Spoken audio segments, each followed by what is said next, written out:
US Assistant Secretary for South and Central Asian Affairs Robert Blake says that the Sri Lankan government should now show the international community the concrete steps it has taken to implement the recommendations of the Lessons Learned and Reconciliation Commission report. He made this comment exclusively to News First Shamir Rasuldeen on the sidelines of the United Nations General Assembly in New York.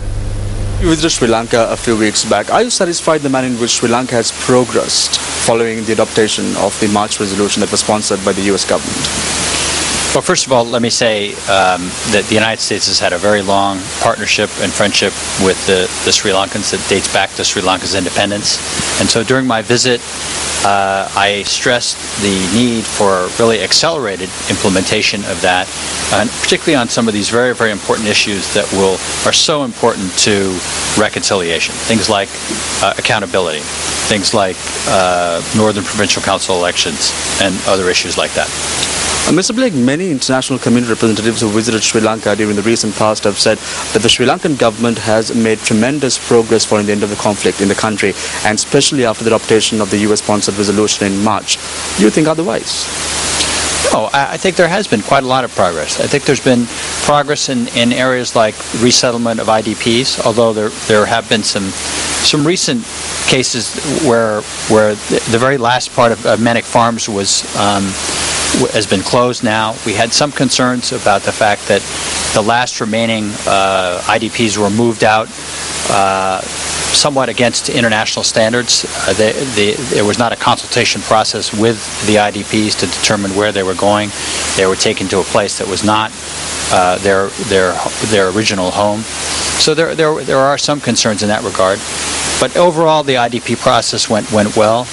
Obviously, I think the government deserves a lot of credit for developing a lot of the infrastructure in the north, rebuilding schools, rebuilding some of the medical infrastructure.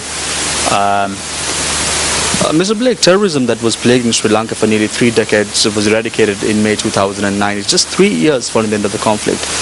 Don't you think time and space should be given to Sri Lanka to recover following the end of the conflict? I think time and space should be given, but again, one of the things that I reminded our friends of was that, let's take the question of elections. When the East was liberated, the government was very quick to organize elections there within a year. And so provincial council elections were held. And now it's been almost 4 years since the end of the conflict, or at least the president has announced that the elections for the Northern Provincial Council would be by September of 2013. So that would be 4 years after the end of the conflict. So there's quite a difference between what happened in the East and what happened in the North. And again, we're simply reflecting the views of many Tamils on these issues.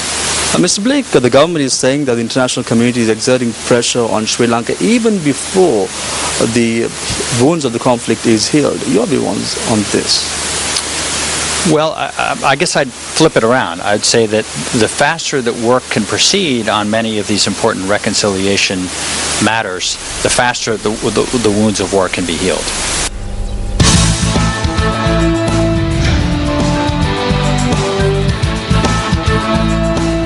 On to news from here at home. The protest marches by university lecturers and students urging the immediate resolution of problems plaguing the higher education sector continued for the 4th day today. Now, the protest marches, which were launched from Galle and Peradeniya on Monday, are scheduled to reach Colombo tomorrow. The protest march, organized by the Federation of University Teachers, commenced today's leg from the Kaluthura bus stand. The protesting lecturers obtained blessings by engaging in religious activities opposite the Kaluthura Bodhiya.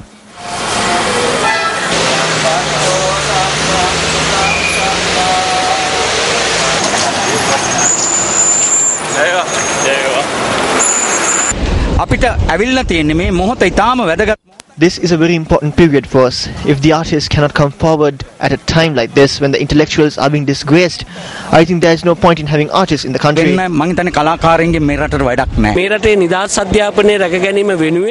People are gathering in large numbers, shedding all political and trade union differences in order to protect free education in this country. They have understood this. It is the duty of the government to create an environment where university students will be able to pursue their academic activities without hindrance.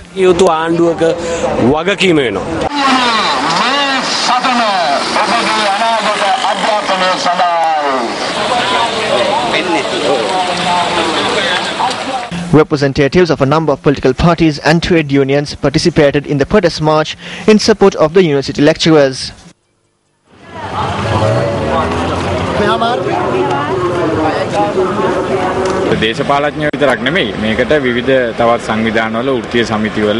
Not only politicians, trade unionists, members of several organizations and artists are joining this protest. This walk is not for lecturers only. The protest march, which will reach Colombo tomorrow, arrived at its overnight stop in Moratuwa via Kalutara, Wadua and Panadura.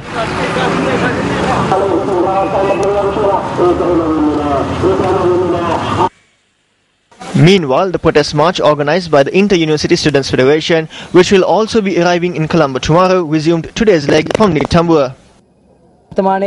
Currently, a number of issues have cropped up regarding the education in the country. The rulers of the country are taking steps that leads towards the destruction of free education. We are organizing this march to rally the public and students against this.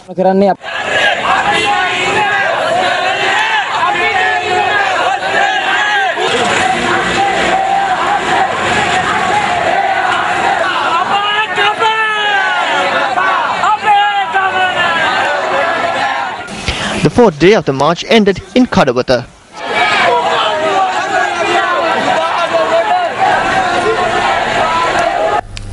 Minister of Higher Education SP Dissanayake says that there is a hidden agenda behind the protest march of the university lecturers.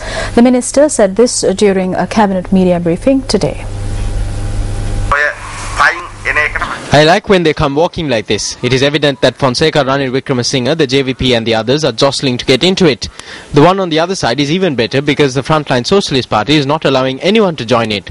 How many lecturers are there in this march? Yesterday there were around 140 lecturers. However, there are 5,000 lecturers in universities. We are counting and taking photographs.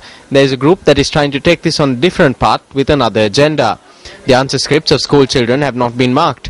They are the ones who made the papers. They are the ones who made the marking system. They are the ones who will operate on the patient. But after cutting open the patient, they are saying that they cannot stitch it back. At a media briefing convened this morning, United National Party parliamentarian Rosie Senanayake questioned as to what the present government has done to further free education. At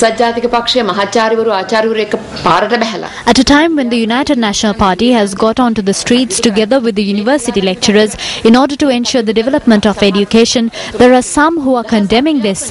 The United National Party is the party that nurtured free education. But what has the present government done? Recently, I heard Minister SP Dissanayake saying that they were looking at getting students from Bangladesh and obtaining a good income. They are trying to make this a business. What we like to know is, are they trying to chase away the remaining lecturers as well? Education, politicization, the spend on education, trade union action, FUTA's demands and government's response. These were the topics of discussion of Forum with Iran, which was held last evening in Colombo. The panelists at the discussion comprise of parliamentarian Iran Wickremaratne, President of FUTA Dr. Nilma Ranjit Devasiri and parliamentarian Professor Rajiva Vijayasinghe. We have 10,000 schools, one-third of which has very poor physical infrastructure, with its toilets to water to libraries to labs and physical infrastructure. 217,000 teachers in the system and 17,000 principals. Apart from physical infrastructure, it has the whole issue of remuneration of teachers. We have the larger issue about the spend on education. In terms of GDP, Sri Lanka's spend has come down, the investment in education, to under 2% as at present, and 15 years ago it was 3.5%. If you take it as a spend in terms of budget, Sri Lanka spends about 8% of its overall budget on education, where Nepal spends about 19%, Thailand, Philippines and countries in Southeast Asia, some of them 15-16%. So whichever indicators you take, Sri Lanka is one of the lowest. Sri Lanka has got one of the lowest ratios in terms of education investment. But one thing I do want to agree is there's a massive crisis in education. I do not think hypocrisy is necessarily involved in the programs of protest that we see. This selectivity is a necessary feature of what is a politicized process, so that those opposed to government must take advantages they can when they know that government personnel also take advantages of the system. President Mahinda Rajapaksa says that teachers should be there for students and not the other way around. The president made this statement at an event held in Colombo today.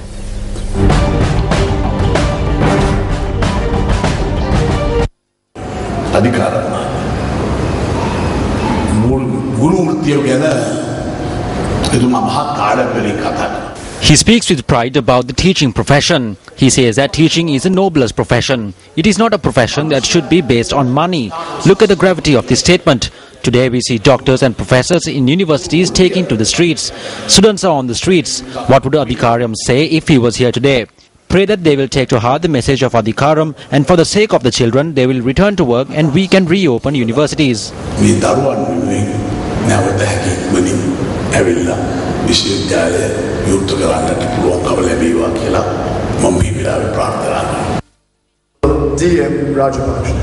When I said that he was... The president expressed his view while participating in the Wesley College prize giving, which was held in Colombo this afternoon.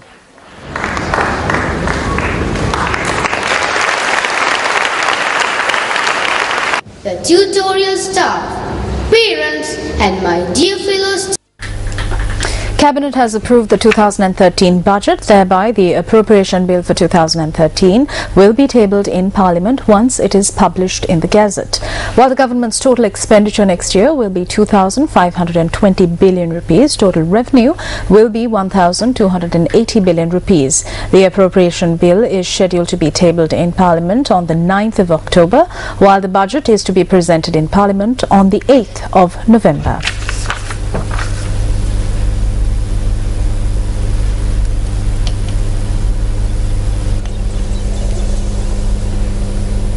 Before moving on to more local news, let's take a quick look at the newspaper cartoon of the day.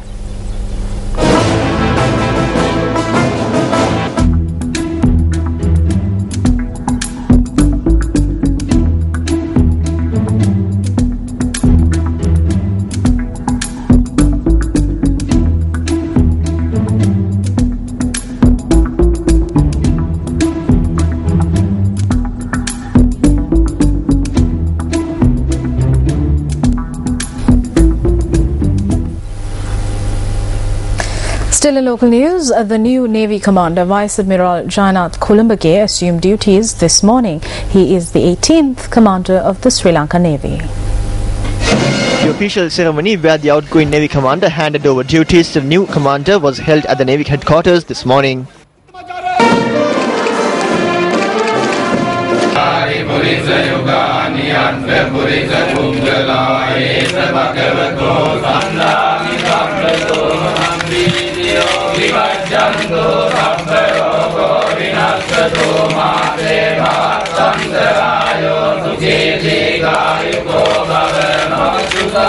Thereafter, a guard of honor was accorded to the outgoing Navy Commander, Admiral Somatilaka Disanayaka.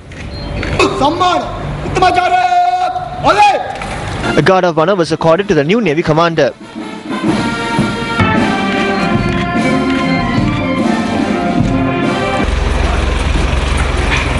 Vice Admiral Jainath Kolumbage, who joined the Navy in 1978, becomes the second commander to be appointed to the post while serving in an operational area.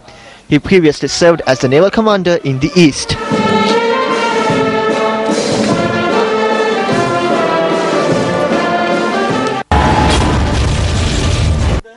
Prices of several items reduced at Satas outlets. Ministry of Cooperatives and Internal Trade. Just before the 2010 elections, the 22 rupee tax on dal was reduced to 2 rupees. But as soon as the election was over, it was increased to 22 rupees. The 16 rupee tax on sugar was reduced to 1 rupee, and soon as the election was over, it was increased to 22 rupees.